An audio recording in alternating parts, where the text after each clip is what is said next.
Hey guys, it's Julia. Welcome back to my channel. So today's video is going to be all about purple eyeshadow palettes. That's right, I'm back with the eyeshadow videos. I have an entire playlist of eyeshadow palette related videos, so I will leave that in the cards above. You can just click the eye and you'll see it. But I hope you guys enjoyed this video. I've been kind of stockpiling a bunch of purple themed eyeshadow palettes for a couple months now to do this video. I think I've had this one in the works since about November of last year, so this one's been long in the making, but I'm really excited to bring this one to you guys today. I do want to apologize if I sound kind of nasally. That's because I literally can't breathe out of my nose. I have a really bad head cold today. My body is like covered in chills. I just want to get this video over with, but I did want to film this one for you guys and I've been really excited about it. So hopefully I don't look as bad as I feel. Hopefully I don't sound as bad as I feel, but my voice seems kind of nasally, or if I just look dead in the eyes, you know why. I think it's also important to note that purple shadows are actually probably the hardest shadows to formulate. Makeup brands just always have a hard time formulating a good purple shadow just because the pigment is very hard to mix with the other ingredients to create a very pigmented shadow that's not also chalky or dry or whatever. So purple shadows are particularly hard to formulate. I've kind of made it my quest to go through all the purple palettes I can find and just root out the best ones. So I hope you guys enjoy this video and let's get right into it. I'm going to start off with the one that I'm wearing today. This one is actually the newest palette to my collection. This is the Pat McGrath Mothership in the shade Subversive. They had 3 little mini palettes of the Motherships. I actually do have one of the big Motherships called the Mothership number 2, but this one is called La Vie en Rose, which is a French name of course, and that means life in pink. The other 2 mini palettes that they came out with were a little bit more neutral toned, but this one I had to pick because look at the colors in here. So I'm wearing this one on my eyes today. This is a very elaborate look. I will post a close-up picture on the screen, but I love how these shadows perform. These are so beautiful. I love that Pat McGrath did not hesitate to go in with like insane punches of color. Normally when people do a purple palette, it's usually just kind of like warm toned neutrals, maybe some reds and pinks, and then just a couple purples in there. I think you'll find that to be true with some of the purple palettes I mentioned in this video, but this is one of the few I've found that really just goes for the color scheme. So you get a beautiful kind of dusty violet matte. This is the only matte in here. It's a really beautiful crease shade. I have it in my crease today. But I do find that the shimmers are very versatile. They can be used in the crease, and I personally hate shimmers in the crease. I never do it, except with Pat McGrath shadows, because for some reason, if you blend these really well into the crease, the shimmer just kind of dissipates and it doesn't look shimmery. I find that the ones without like very noticeable glitter particles, like this one, the purple here, I don't remember what it's called. I think it's called Purple Raine. This one looks great in the crease as well, and it kind of performs as a matte and a shimmer depending on what you use with it. So in a way, you actually do kind of get more than 6 shadows in here because you can use these in so many different ways. I smudged a little bit of this really nice hot pink right underneath the lower lash line. I think it's really gorgeous. You obviously don't need a lot on your brush to get full pigmentation out of these shadows because it's Pat McGrath. She makes amazing quality eyeshadows. And just overall, I love this palette so much. I also love the packaging of it. You get a really nice big mirror in here as well, so you can kind of travel with it. It's just so gorgeous. I think it's 100% worth it. I have talked at length about Pat McGrath shadows in many of my videos, but just to reiterate what I always say, the matte formula is probably the best formula I've ever tried in my entire life. It is extremely blendable, very pigmented. It's just the best shadow I've ever used. These shimmers in here are gorgeous. You don't get the super like foiled pigment shadows that you would normally get in one of Pat McGrath's big palettes, but these are really beautiful shimmers as well. They perform gorgeously with a finger, with a wet flat shader brush, just whatever you want. I think you'll be able to get an amazing result. So overall, this one is pretty expensive. I think it's about $55, which is a lot for 6 eyeshadows, but it is Pat McGrath. And that's what I kind of say with Pat McGrath's products. You're paying for the experience as well. So you're getting amazing packaging, amazing quality, and it's just a really beautiful product. So I love the Mothership number 3 in La Vie en Rose. I've been wanting to pick this one up for a while, and I'm so glad that I have it now. Next up is a palette that's actually called the Purple Palette. This is the Kylie Cosmetics, the Purple Palette, and this is one of her pressed powder eyeshadow palettes. So I think she has like 5 different eyeshadow palettes in this little 9-pan formula,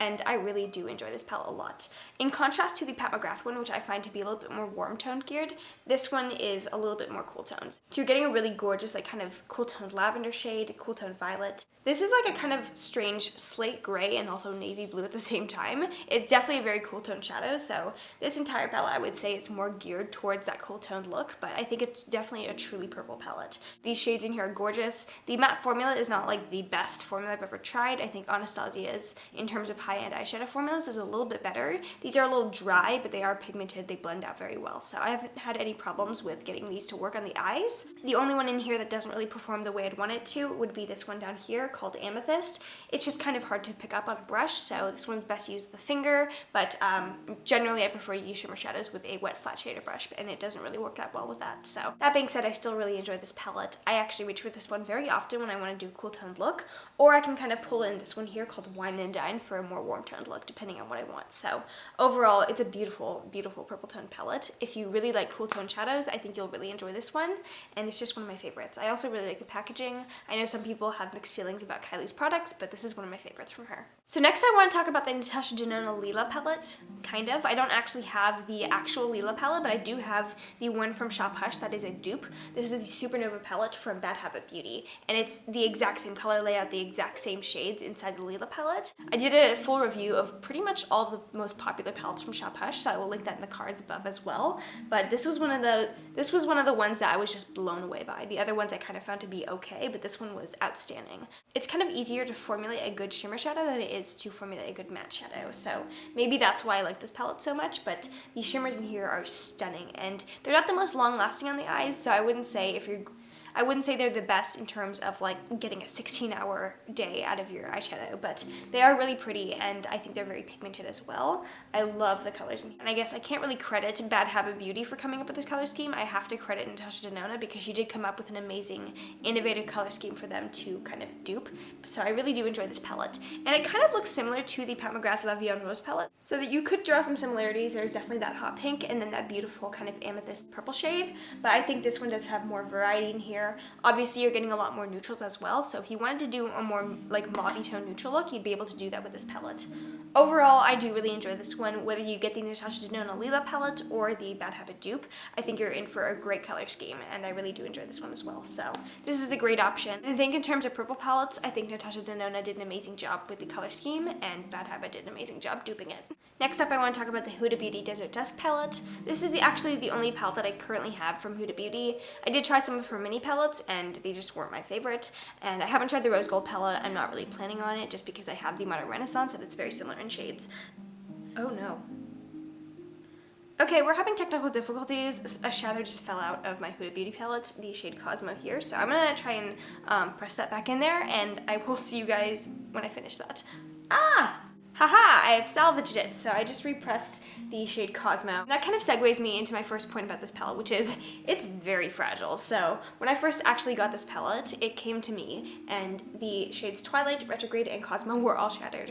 And these are the like textured glitter shadows, and they're very, very loosely pressed. So I would say this is definitely not a palette you want to travel with, and I don't really mind having to repress it. I think it shouldn't be falling apart like that, but I'm not going to go return it or just like cause an uproar just because these shadows kind of fall apart. I'll just push them back in there and they're fine. But it is a $65 eyeshadow palette, so it's kind of understandable why that would be not a really great thing, but I do love this palette so much. It's one of my favorite palettes in my collection. I also really like the shimmers in here. They just perform so beautifully. They're very buttery and smooth, but they're so gorgeous as well on the eyes. And then that kind of brings me to the last shades, the very fragile topper shades and the glitters. The two duochrome toppers, Twilight and Retrograde, are beautiful. Very fragile, but they pick up so beautifully with a brush. I do recommend using these ones with glitter glue because they're just beautiful that way. And then Cosmo also you'd want to use with glitter glue, obviously, because it is a loose glitter. There's really only three like purple shades in here, Amethyst, Twilight, and Royal, so it's not like a full purple palette by any means, but I do think the palette is kind of centered around these three colors because they are in the middle, and you kind of build your color scheme around these colors. So I do qualify this one as a purple palette. I think it's gorgeous, the packaging is stunning.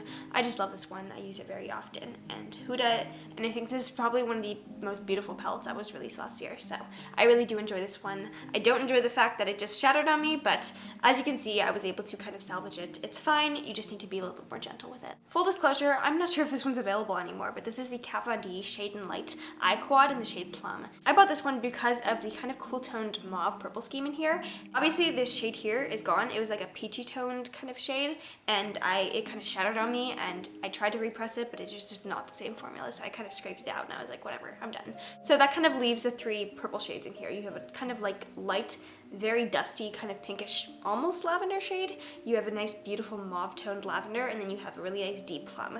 This is not like a full purple palette by any means, but you can create some beautiful looks. This is very much similar to the original Shade and Light formula, so if you do like Kat Von D's traditional eyeshadow formula, I think you would enjoy pretty much any of her other eyeshadow palettes because she's very consistent in terms of her quality. So I really do enjoy this one. It's very small and very compact, so very fun to travel with, and I just love the packaging as well. Kat Von D is an artist, so she does design all her packaging. She draws everything out. All the art is her own, so that's a really unique touch to her brand. I really liked buying her stuff, and I think it's a really gorgeous palette. This one came out around the end of summer last year. This is the ColourPop She palette from the Femrosa collection with Carucci. This one's also gone. This one was limited edition. It's not available anymore, unfortunately, but I wanted to talk about this one because of the little row of purple shadows in here. It's not like the entire color scheme is purple. It's more of a warm-toned, kind of rosy pink tone palette with a purple thrown in there and a beautiful purple lavender shadow. I do like this one a lot. I will flash a picture of a look I did, I think like last week with this palette,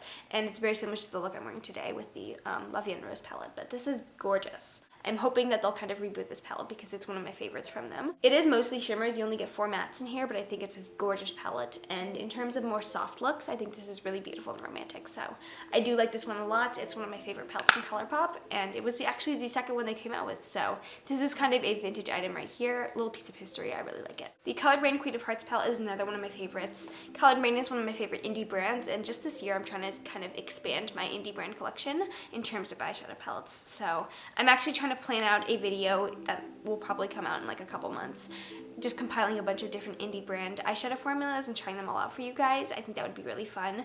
Very expensive, but really fun. But here's the Colored Raine eyeshadow palette, and this is the first palette I've ever tried from them.